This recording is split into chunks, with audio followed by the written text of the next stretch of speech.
Hi everyone, my name's Lawrence. Welcome to Celebration of Life.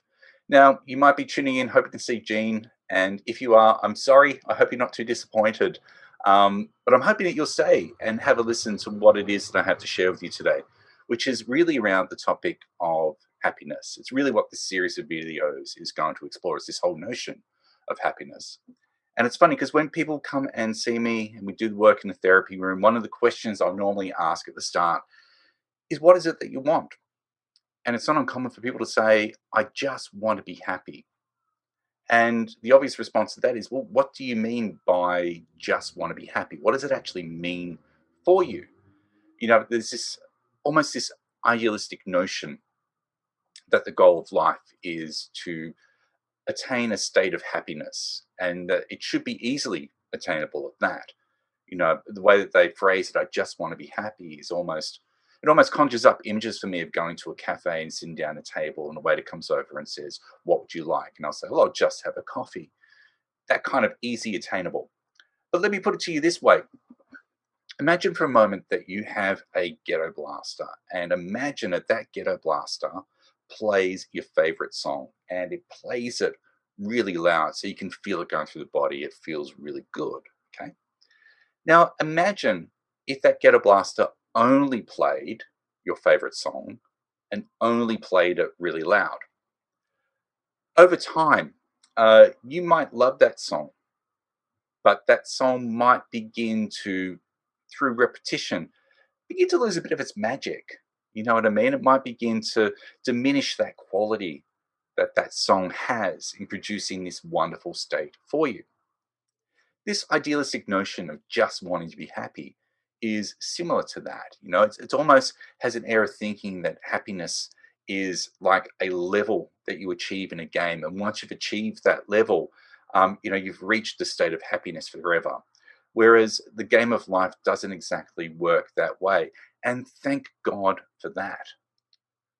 A little while back, a friend of mine posted a status on Facebook, and he was kind of pining a bit. He was saying, why is it that I can't just meet someone and fall in love and be happy ever after? Stay happy for the rest of his life.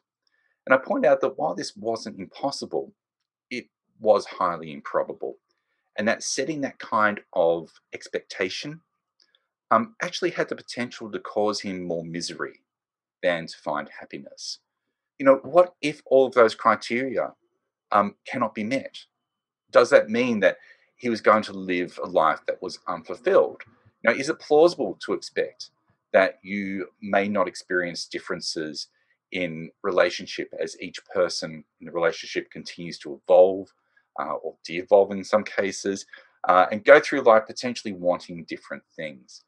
Really, when you break it down, happiness isn't going to come from having unrealistic expectations that are never going to be met and that desire to just want to be happy. Life is inevitably going to throw you situations that are going to make you unhappy, and that is absolutely okay. Perhaps it's not really about searching for happiness that brings happiness. What if you were to chase a life of meaning and purpose instead? What if you were to look at the experiences that resonate with your values and that reflect truly who you authentically are? What if we were to discover a way to just find acceptance of the things that are outside of our control and to be able to let that go and to be able to find gratitude for the things that we do have in our life that makes us feel a little bit more blessed? I know even for me, sometimes the opportunity to find a spare hour to lay down on the couch, to put on one of my LPs on the turntable. Even that in itself takes me back to my childhood and the enjoyment of being able to play a record on a turntable and to immerse myself in that sonic experience, that musical mindful moment. In that moment, I'm allowing myself the ability to let go of my stress and anxiety just for that moment and to allow myself to have that mindful experience.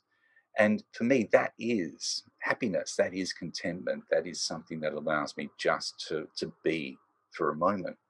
And really, that's what these series of videos are going to be about. Over the coming weeks, I'll explore different notions of what happiness is, different strategies and techniques that people might use to help to tap into that and to be able to celebrate, life in general, who we are, and the opportunities that exist in front of us. So, look, thank you for watching, and I really hope that you'll join me in the coming videos over the coming weeks. Take care.